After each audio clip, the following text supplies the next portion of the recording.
Hello friends, हमारे YouTube channel Gehlot ज्ञान गुरु में आपका स्वागत है। आज हम अपने एनिमल एनाटॉमी के बारे में first chapter muscles and their physiology के बारे में अध्ययन करेंगे।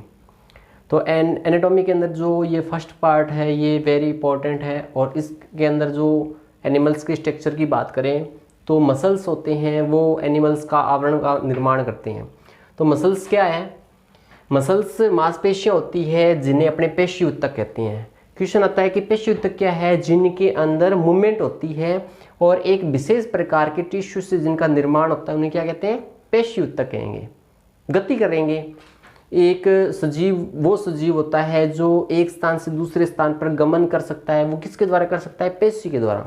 तो पेशी टिश्यू के अंदर क्या होती है? हमेशा मूवमेंट होती रहती है और एक विशेष प्रकार के टिश्यू से जिनका निर्माण होगा वो पेशी ऊतक होता है।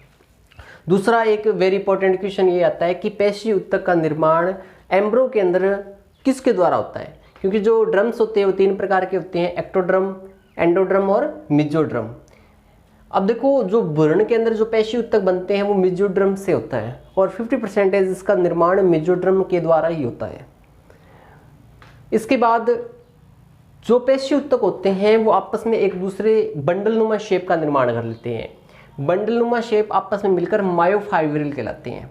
तो क्वेश्चन आता है मायोफाइब्रिल क्या है? जो पेशी ऊतक है, जो मूवमेंट होने वाले टिश्यू है वो आपस में मिलेंगे तो क्या बनेगा?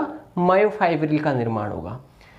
अब देखो, मायोफाइब्रिल बन गया, पेशी ऊतक का निर्माण हो गया, तो इसके जो बाहर का आवरण है, बाहर की जो सेल है वो क्या कहलाएगा? सार्कोलेमा कहलाएगा। बाहर की जो सेल होती है वो सार्कोलेमा कहलाता है। तो पेशी ऊतक का बाहरी आवरण सार्कोलेमा कहलाएगा। सार्कोलेमा होगा ये बाहरी आवरण। दूसरा, पेशी ऊतक का मध्य भाग जिसके अंदर लिक्विड पदार्थ पाया जाता है वो क्या कहलाएगा? सार्कोप्लाज्मा कहलाएगा। उसके बाद मायोफाइब्रिल कौन सी होती है? जो अंदर की ओर बंडल होते हैं जो आपस में जुड़े हुए पाए जाते हैं वो मायोफाइब्रिल होंगे। अब देखो, प्रत्येक पेशी होती है उसके अंदर क्या होगा? न्यूक्लियस भी पाया जाएगा। कुछ में न्यूक्लियस एक होगा, कुछ में बहुत अधिक संख्या में होगा, तो न्यूक्लियस भी पाया जाता है, केंद्रक होगा। इस प्रकार मसल्स के अंदर पेशी ऊतक कार्य करते हैं। अब पेशी ऊतक होते हैं वो 3 टाइप के होते हैं। कितने प्रकार के होते हैं? 3 प्रकार के, ऐच्छिक, अनैच्छिक और हृदय पेशी। तो इनके बारे में अपने पढ़ेंगे भी। पेशी ऊतक ऐच्छिक क्या है, अनैच्छिक क्या है, हृदय पेशी क्या है, जैसे कि अपने आगे स्टार्ट करते हैं। इसके उपरांत पेशी ऊतक 3 प्रकार की होती हैं, 3 प्रकार की होती हैं, अनैच्छिक पेशियां, ऐच्छिक पेशियां और हृदय पेशियां। पेशियां कितने प्रकार की होती है? 3 प्रकार की, अनैच्छिक, ऐच्छिक और हृदय पेशियां। सबसे पहले अपने देखते हैं अनैच्छिक पेशियां क्या है। अनैच्छिक पेशियां वो होती है जो लंबी होती है, पतली होती है, तर्कु रूप में पाई जाती है, लंबी और पतली होगी। इसके बीच में एक ही केंद्रक पाया जाएगा। ऐसी पेशी जिनके बीच में क्या होगा? एक ही न्यूक्लियस होता है वो अनैच्छिक पेशी कहलाएगा। अब देखो, अनैच्छिक होगी तो उन पर इच्छा शक्ति पर कोई भी कंट्रोल नहीं होगा। मनुष्य चाहेगा तो कंट्रोल नहीं कर पाएगा। इसमें सार्कोप्लाज्मा, सार्कोप्लाज्मा किसे कहते हैं? कि किसी भी पेशी के अंदर पाए जाने वाला लिक्विड पदार्थ है सार्कोप्लाज्मा होगा, उसमें क्या पाया जाएगा? एक्टोमायोसिन। एक्टोमायोसिन नामक प्रोटीन से बने होते हैं। इसमें अनैच्छिक पेशियों में जो सार्कोप्लाज्मा होगा वो क्या होगा? एक्टोमायोसिन नामक प्रोटीन से बना होता है। वेरी इंपॉर्टेंट क्वेश्चन है कि सार्कोप्लाज्मा किस प्रोटीन से बने होते हैं? किससे बने होंगे? एक्टोमायोसिन से।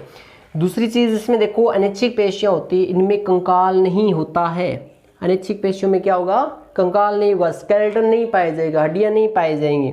इनमें इच्छा शक्ति का नियंत्रण नहीं होगा। मनुष्य की इच्छाओं के अनुरूप ये नहीं चलती है, ये ऑटोमेटिक चलेगी, बॉडी के अकॉर्डिंग चलेगी।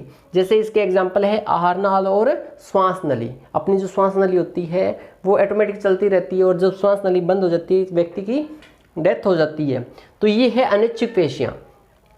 उसके बाद दूसरा जो टॉपिक आता है, दूसरा जो प्रकार आता है पेशी ऊतक का वो है ऐच्छिक पेशियां। ऐच्छिक पेशियों का मतलब मनुष्य की इच्छा के अकॉर्डिंग होने वाला काम करने वाली पेशियां हैं वो कौन सी है? ऐच्छिक पेशियां। तो इसका नियंत्रण किस पर होगा? उस सजीव पर या जीव पर होगा। ठीक है। अब देखो, जीव है वो काम कर रहा है तो काम करेगा तो उसका कंकाल काम करेगा, तो इसमें कंकाल पाया जाएगा। तो अधिक कार्य करने पर क्या होता है कि अपने शरीर में लैक्टिक एसिड उन पेशियों में इकट्ठा हो जाएगा।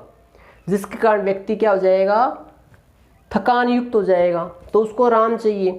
जब वो आराम करेगा तो लैक्टिक एसिड किस में बदल जाएगा, ग्लूकोज में बदल जाता है, ठीक है, एनर्जी में बदल जाएगा। कुछ समय के अकॉर्डिंग अपने काम कर रहे हैं, थक गए तो कुछ समय तक अपने आराम करते हैं, उसके बाद अपने शरीर में ग्लूकोज बन जाएगा और अपने आप वापिस तरोताज़ा हो जाता है। तो लैक्टिक एसिड है ना, वापिस किस में बदल गया, ग्लूकोज में बदल गया।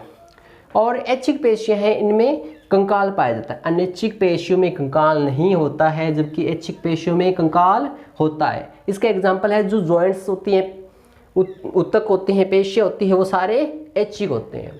इसके उपरांत पेशी उत्तक का तीसरा पार्ट कौन सा है, हृदय पेशियाँ।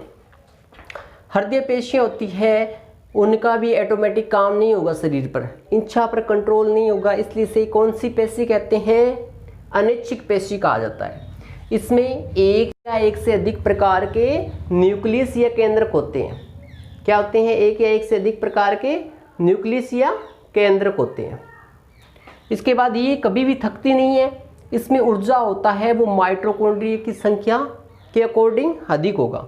इसमें ऊर्जा माइटोकॉन्ड्रिया की संख्या से अधिक पाया जाता है। और हृदय पेशियाँ होती है वो जीव में एक ही होती है, जो क्या करेगी, हार्ट बीट को पूरी बॉडी में ट्रांसफर करने का काम करती है, और ये हृदय पेशी होती है। तो ये पेशी उत्तक के 3 टाइप है, अनैच्छिक पेशी, ऐच्छिक पेशी और हृदय पेशी।